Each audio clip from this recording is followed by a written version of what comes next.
চাইব শুধু আল্লাহর কাছে, অন্য কারো কাছে না। আল্লাহ পবিত্র কোরআনে বলেছেন সূরা ফাতিহা অধ্যায় নম্বর 1 আয়াত নম্বর 5, ইয়্যাকা না'বুদু ওয়া ইয়্যাকা নাস্তাইন। আমরা তোমার ইবাদত করি, শুধু তোমার সাহায্য চাই। আমরা চাইব শুধু আল্লাহর কাছে।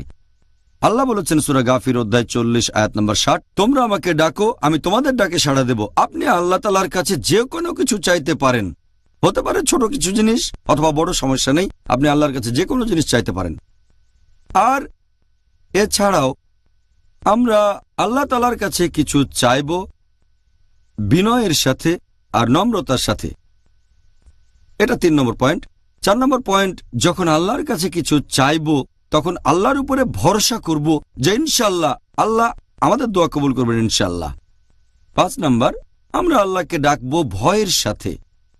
আমাদের থাকবে তাকওয়া, আল্লাহ সুবহানাহু ওয়া তাআলাকে ভয় করব। 6 নম্বর, আমরা আল্লাহ তাআলার কাছে চাইব আকুল আকাঙ্ক্ষার সাথে।